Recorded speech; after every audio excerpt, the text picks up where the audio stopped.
Hello again, everybody.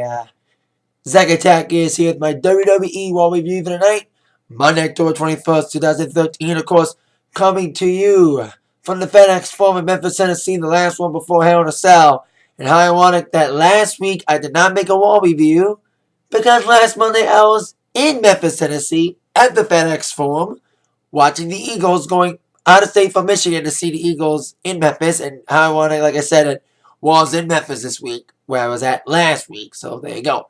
Like I said, the go home show before I want to sell my thoughts on it. It was good. We had a couple matches added for the pay-per-view. 2 matches added for the main pay-per-view and the pregame match, like I expected. Stepping from matches that were happened earlier this evening on Raw. So there you go. We would begin Raw with Triple H and Stephanie McMahon coming out, talking about the match this Sunday, the big match this Sunday. Daniel Bryan, Randy Orton for the WWE Championship. Finally, we're going to get a new champion crowned, promised and guaranteed by the referee, Shawn Michaels. We would have a contract signing for that match later on in the evening. So as Stephanie and Triple H was commenting about the match happening this Sunday between Bryan and Orton, here comes the Big Show on the big screen. Of course, the storyline fired Big Show, talking about how Triple H, he said he respects Shawn, he trusts Shawn of his judgment as the referee. But the Big Show interrupted, kind of crashed the party. Someone must have given him a feed to get on camera from this via satellite location. I use via satellite loosely because as we would see in our last segment, we would see, well, the Big Show. Let's say this wasn't the last time we would see Big Show tonight doing Raw in any capacity. So when Big Show came out saying, you don't respect anybody. You have disdain. You treat everybody with disdain. And Triple H is like, I don't treat everybody with disdain. Just you. The Big Show. There's a lot of really personal jokes tonight, which I'll explain. And the Big Show's like, well, Triple H, you must have woke up on the wrong side of the bed this morning.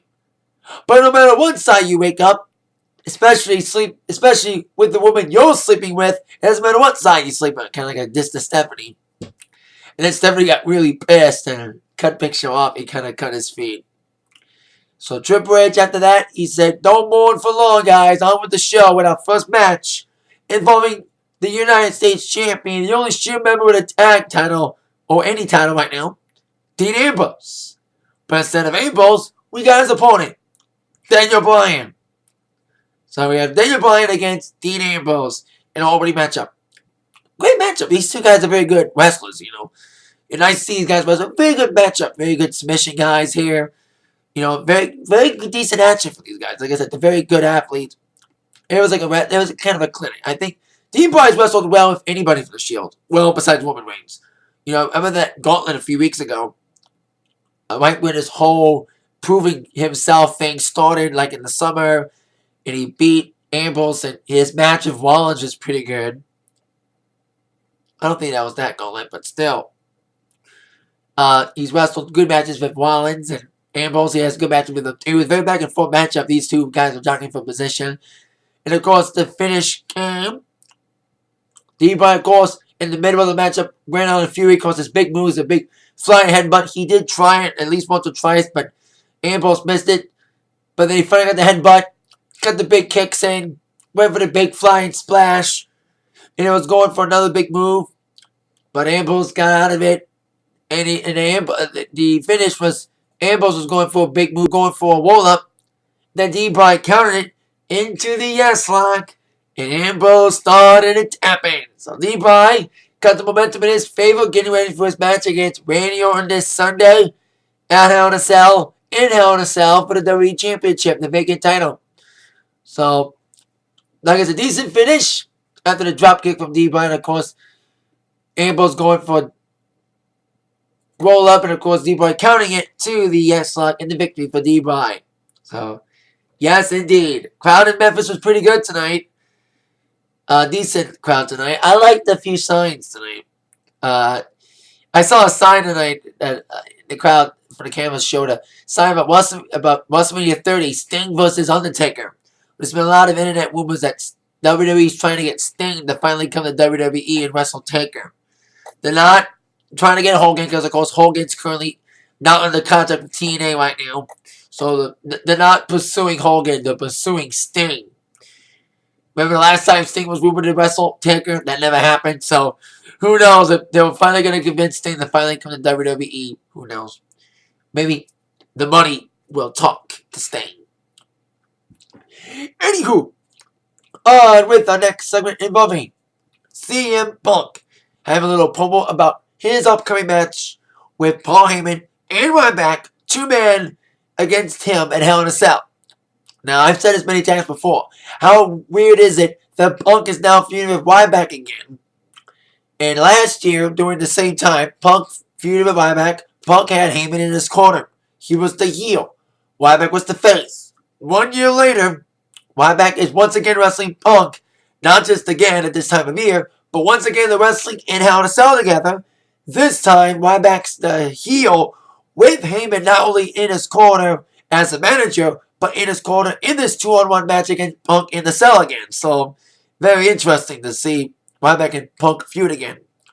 A beat with Punk now the face and Ryback the heel, when it was the opposite a year ago. So Punk said, I'm going to finally get my hands on you, Heyman. I'm going to smash your face in. You think you've seen Extreme? You ain't seen nothing yet, basically. Talk is back, but, talk is cheap. Of course, Punk's been saying that talk is cheap, even though he delivers some great pipe bombs in the past. But basically, CM Punk says, I'm going to beat you, Heyman. I'm going to take care of Ryback and finally give you, Heyman, the beating you deserve. So there you go. Punk talking back, getting ready for his match. Now on with our next match, involving Santino Marella taking on one member of the Job Squad. 3MB, of course referring to Wendy. Heath Slater. It's since we're in Memphis, the home of Graceland, where I went last week when I was in Memphis. Of course, Santino dressed up like Elvis. He had a jumpsuit on and a wig. So did Hornswoggle and Great Khali. Even the Cobra had a wig on. Cobra's like the new Mr. Sacco. Cobra's like the new Mr. Sacco. And this match was a typical squashing match. Slater tried some good offense. Tried to do some offense. But of course, Santino with his split moves and his swivels. Especially the swivel. Because, do the Elvis thing. Even Hornswoggle was swiveling a bit too. So, of course, Santino got the victory. He did try to Cobra at least once. But then Heath blocked it. But eventually the Cobra did strike on Heath Slater in the 1-2-3 victory for Santino Marella, doing it in midair after Slater was going for a big slam move. So there you go. And Hornswoggle and Khali and Santino celebrated by, of course, swiveling their hips to an instrumental version of Blue Suede Shoes and calling the real King of Memphis, of course, the King Jerry Lawler, who is from Memphis. And I was there last week at that FedEx Expo. It's a decent venue. It's a cool little venue. So, now it's time for next match. We saw D-Bry wrestle. Now it's time to see his opponent wrestle. Randy Orton taking on Dolph Ziggler. Now I said I saw many signs tonight saying that Sting and Taker signed for a possible Mania match. But I also saw the sign been seen for several weeks. Push Ziggler. And I feel bad for Ziggler, man. But you know what's the saddest thing of all? Ziggler has now become, his career is now going down the path of a person he feuded with 2 years ago. Zack Ryder. It's sad now that Ziggler feuded with Zack Ryder 2 years ago over the United States Championship. And now Ziggler's career is now like Zack Ryder's, getting jobbed to everybody. Tonight was no exception. I feel bad for Ziggler. Ziggler did try some good offense. There was a decent match with Orton. But Orton, of course, got the victory. He did try the RKO at least once. And then Ziggler blocked it. But then, of course, Orton did get the RKO out of nowhere. Bam, got it. 1-2-3 victory for anyone. It's a decent matchup. Ziggler did some great moves there. But I just feel bad that Ziggler's now getting demoted like this. Ever since losing the World Championship after that concussion, he's been going downward.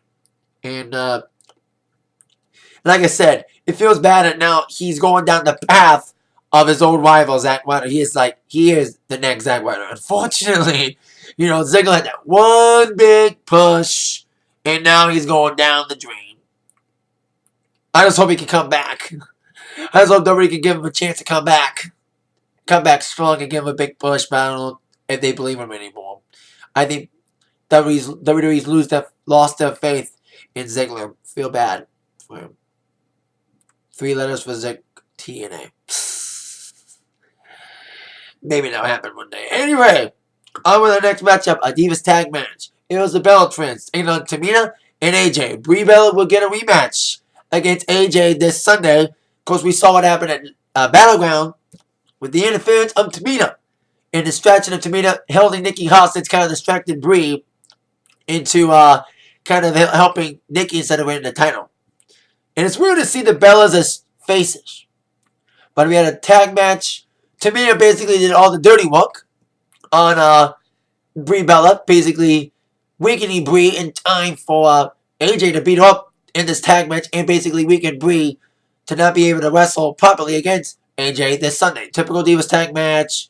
AJ finally went in and beat up on Brie after Tamina tried to get involved again, but she got knocked down for her helping. And Brie got a little Bella Buster in the victory, pinning the Divas champion again for the second time in 4 days. She pinned her on Sunday, not Sunday, but Thursday on Friday on SmackDown. And now she pinned her again in a tag match. Could be great momentum for Brie, becoming the Divas champion. And her fiance, D-Bride, to be WWE champion. It'd be very weird to see both of these girls as champion. Both of these people as champion. And now, reports are playing that AJ's dating CM Punk in real life. Isn't that weird that CM Punk and AJ had a storyline together? Now they're really dating in real life. That's how Triple H and Stephanie started dating in real life. Triple H and Stephanie weren't really an item until their storyline marriage kind of helped them make a real life marriage. So it could be like that with AJ and CM Punk. They had a storyline relationship. Now they got a real relationship. Could be a marriage in the making. Now, like I said, it's weird seeing the Bella Twins as faces. I think they're decent faces. But we'll see how it heads up in the long run. Speaking of people I feel... I'm trying to move on. Speaking of people I feel weird about being a face now, we'll talk about him later. But first we got The Miz, a guy that I thought was weird as a face to begin with when he turned face. Teaming up with Kofi Kingston. Speaking of weird, I thought it was weird to see these two who feuded together in the past now teaming up together. Teaming up against Ward and Harper, the Wyatt family, with Brad Wingside. Sad to see Miz, and speaking of people getting squashed a lot, nice, weird to see Kofi and Miz getting squashed a lot. Especially Kofi. Man, that killer clothesline at the end of the match when Harper dropped him in that lariat. Damn, that was a stiff clothesline. It was like he turned him like 360 at the end of that matchup. And it was a decent tag match. Like Ward and Harper basically took control for the early half of the matchup too. Of course, basically isolating Miz in their corner to Kofi get the hot tag coming in. He even tried to deliver and did deliver a Trouble in Paradise to Harper until he ran into the big clothesline from Harper, which led to that was a stiff lariat. And then after the match, they beat up on Kofi. Bray Wyatt came to the ring and tied Miz up against the walls, and Bray kind of had this little promo on Miz saying, Hell exists, buddy. Like a little speak. I've always said this about the Wyatts. They probably want to keep his tag teams around right now. And they proved it again tonight with this creepy little thing. Saying that he's fought wars without even lifting a finger. And he won't convince him that hell is real.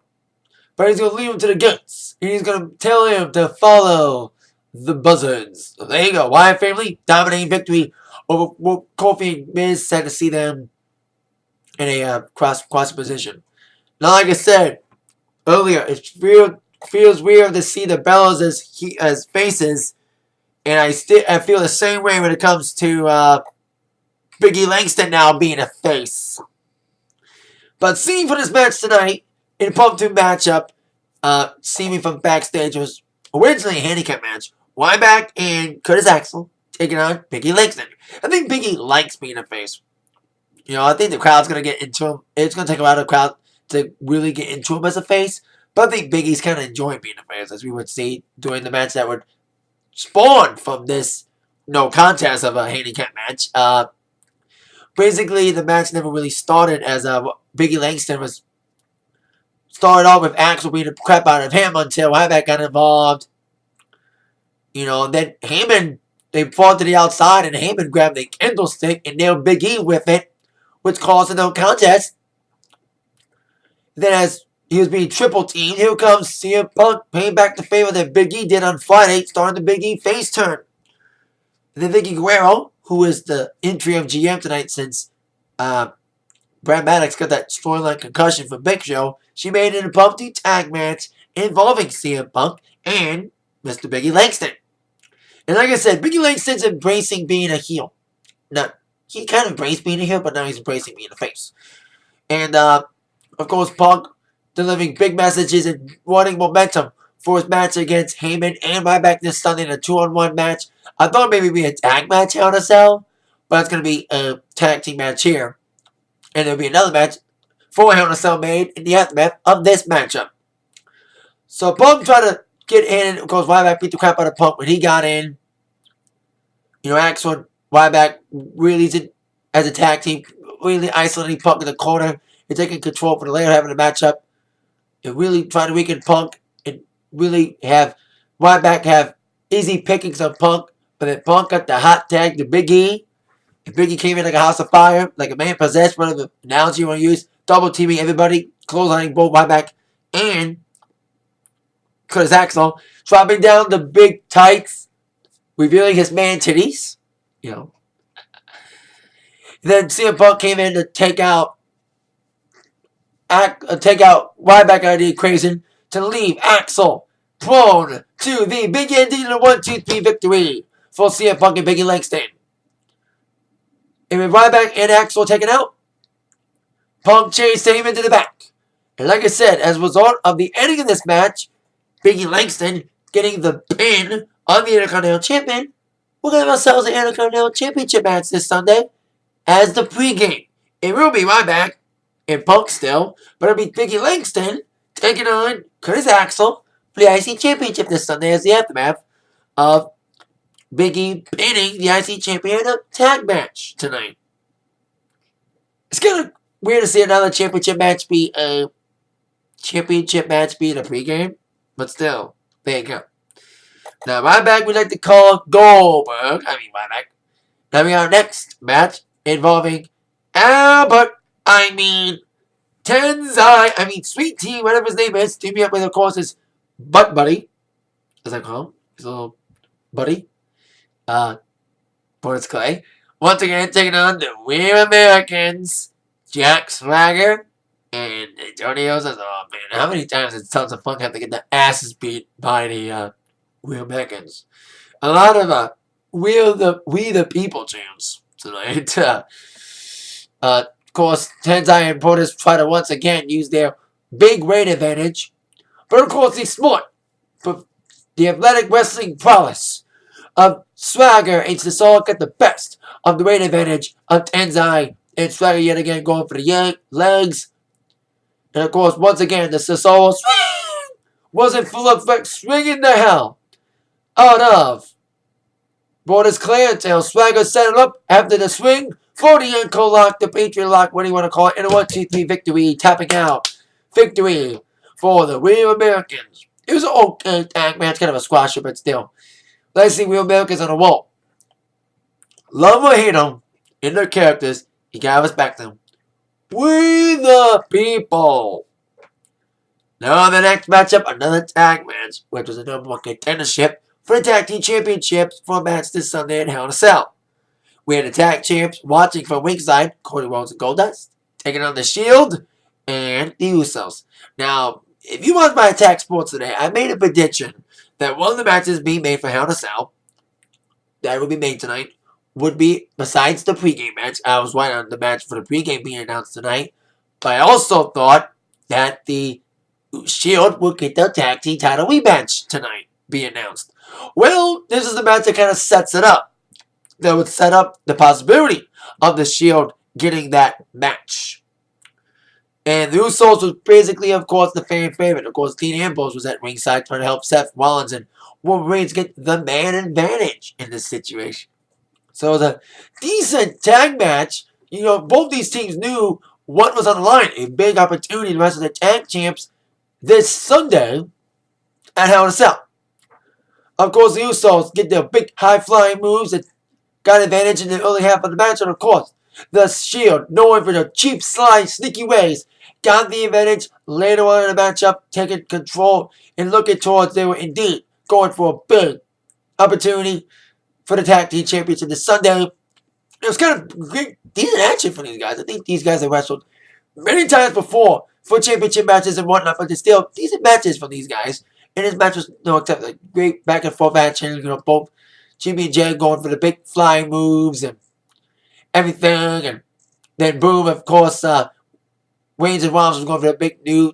They went for knee lift at one point. I thought I smelled the spear at one point during the matchup as the Usos were really taking control, but he missed it, ran into the pole, and then indeed, as the Usos were taking control and ready to dominate the matchup and take the opportunity to wrestle for the titles, Ambrose, who was, like I said, at ringside, kind of taunted Cody and Goldust, who were at ringside doing commentary, and he kind of like smacked them a little bit, talked smack, and then smacked them, which led towards Cody and Goldust beating the crap out of Ambrose until Rollins and Reigns came to the rescue, beating up on Cody Rhodes and Goldust. So the Usos came to save the day. The match ended in no contest with all three of these tag teams colliding. So we were no number contender named after this matchup during this matchup. But after the matchup, we would find out the tag team match is official. I predicted the Shield would get a rematch. I am right on that. The Shield will get a rematch for the championships against Cody Rhodes and Goldust. I didn't think the Usos would be added to the matchup, but they are. It would be a triple threat tag team title match this Sunday, stemming from the no contest result of this matchup. Usos, Shield, and Cody Rhodes and Goldust for the titles this Sunday. Should be very decent triple threat match. These three teams are very good. Goldust and Cody Rhodes, nice to see these two real-life brothers team up together and be champions. You know, they never really were a team together. Cody's a multi-time tag champion. He's held it with Hardcore Holly about 5 years ago when he first came into WWE. And now he's teaming up with his brother as tag champs. So very good to see this real-life brother team get the titles. Like, Usos would be good champs too. So there you go. The match made after this matchup.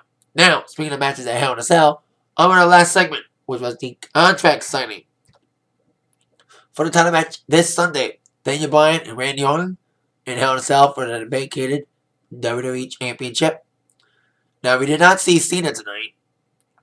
We just saw like little promo videos of Cena's and I do mean little injury, and now he's back after a few weeks off. So there you go. They're trying to treat it like it's a serious injury. It's not.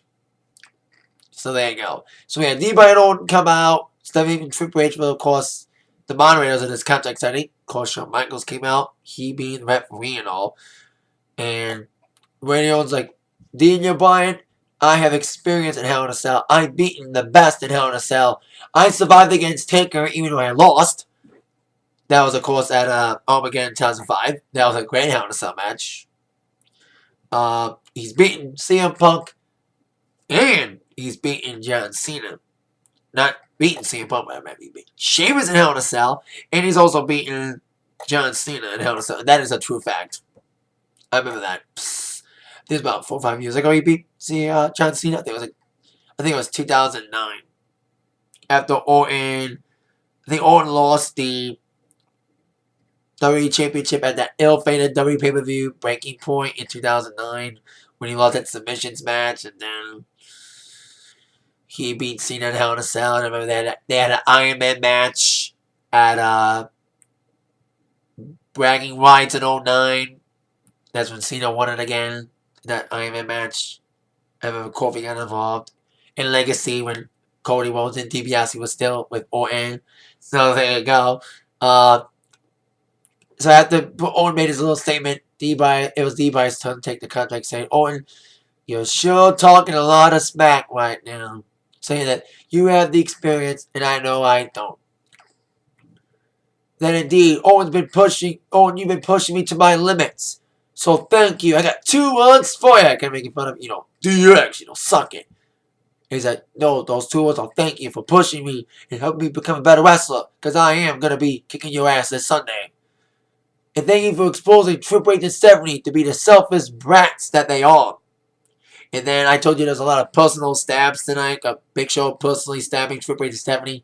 The biggest personal blow was when Triple H spoke, saying that, yeah, I've seen guys like you, D-Bry, come and go. Like Edge and Jericho and all these guys. And all VD, all these small guys. And Triple H is really like that. Like, Triple H is really, his character now, storyline, is his character backstage. He demotes guys like D-Bry. He buries these guys backstage. Now he's burying them on screen. And he's embracing that big time. Like I talk about Big E embracing being the face. Triple H is really embracing being his heel, especially when he said that, Daniel Bryan, if guys like you and guys like Edge and Jericho were the faces of WWE, we'd all be looking for Ted Turner right now. Boom! Basically Triple H is saying, if guys like you were given the opportunity to become the face, if people like Jericho and Edge were the faces back in the day, WCW would have bought us.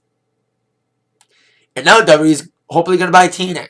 Anyway, so that was like a really deep burn. And then Shawn's like, even Triple H made fun of Shawn at one point, because of course they kind of talked about Daniel Bryan being trained by Shawn Michaels and showing some great vintage footage of D-Bry's training with Shawn. That was a great little segment there. And Triple H is like, Shawn, you wasted your time training D-Bry. And Shawn's like, no. And it's very rare to see Shawn and Triple H butting heads again. It's the first time that Shawn and Triple H has butted heads, whether it's physically or verbally, since 2002, when Shawn Michaels came back from his back injury after 4 years and had that great non-sanctioned match against Triple H at SummerSlam that started Shawn Michaels' comeback in the ring until he, of course, retired permanently from the ring, actively as a wrestler, at WrestleMania 26 against Taker. And that great match against Taker. 2 great matches with Taker. Then the second one was the best. Anywho, Shawn Michaels was making this point about, Daniel Bryan wasn't wasting time. That he's going to do what's best for business. Their business, not your business, Shawn. And then Owen's like, Triple H, he's not going to call it down the middle because he hates me, because he saw when Shawn Michaels came out and shook everybody's hand, he didn't shake Owen's hand because Shawn and Owens had a history together. They've had their issues in the past when Shawn was an active wrestler. So, and I knew that this contract sign was going to break down and there would be a physicality between Owen and D-Bry and all this stuff. And Owen's like, D-Bry, you're focusing on Triple H. You also focus on the fact that I can beat you. And you can never beat me. As these two are about to break it off, here comes a camera feed to the back with a big truck trailer. Big semi-truck pulling into the arena. It was Big Show. When I tell you in the beginning that this whole VSL thing, I think Big Show was shooting it from backstage in the venue. Then he came back in this big semi-truck to be in the arena. And like I said, that segment in the beginning wasn't the last time you see Big Show. Big Show pulled in, came out of the truck, pulled into the arena, and said, yes, yes, yes. Setting up D-Bry to deliver the big knee to Randy Orton to lay him out, with Triple H and Stephanie looking in disgust. And of course, Shawn trying to not to really look happy. And that's how he end walk, with D-Bry taking down Owen with the big knee. And with Big Show on the truck leading it off, D-Bry ran to that truck and did the yes chant with Big Show with that truck. That's how he end wall with D-Bry really taking out Owen, delivering one big, final, loud message, loud and clear, to Randy on this Sunday that I am going to be the new WWE Champion. Hopefully, I won't get screwed again, like at Night of Champions, like at SummerSlam, and like at Battleground. And with them being Hell in a Cell, but I've seen this happen many times before. Even though Hell in a Cell is purposely made for no interference, there still will be interference. I guarantee it. There will be some screwing. Whether it's Shawn screwing D-Bry, I think I said in my Attack Sports today that I think Shawn could really turn heel and turn on D-Bry. That'd be very interesting, but I won't see that happen because people like Shawn Michaels. And Shawn hasn't been heel since he super kicked Hulk Hogan. And I'm a Hogan guy. Yes, I am a Hogan guy. Because I was raised on Hogan. I didn't like Cena didn't fool me when he started acting Hogan. Like I don't want to go through. I'm an adult now. I was a kid and I liked Hogan. So when Shawn Michaels kicked Hogan in that 4th of July episode in 2005, I hated Shawn with a passion. That was the last feud I really got personally, emotionally behind it. Really emotionally hated Shawn for a while until he turned face again. So there you go. I would never imagine Shawn being a heel again, but who knows? Who knows what happened this Sunday at Hell in a Cell? We had D-By on for the WWE title. John Cena returning against WWE for the World title. We had the big pre-game show, IC title. Stemming from the match tonight, the tag match with Biggie Langston taking on Dean Ambrose. Shield, triple threat with Usos and Cody wasn't Goldust for the tag titles. Brie Bella and AJ Lee for the Divas Championship. And Ryback, Paul Heyman, CM Punk in a 2-hour handicap match. Hell in a Cell. Bet there'll be more last minute matches be made at Hell in a Cell that night. Like probably last minute additions to fill in time. That is it for my War review for tonight. I will see you all later. With that in mind, you've all been attacked by the news from Zach. Thank you all very much for watching.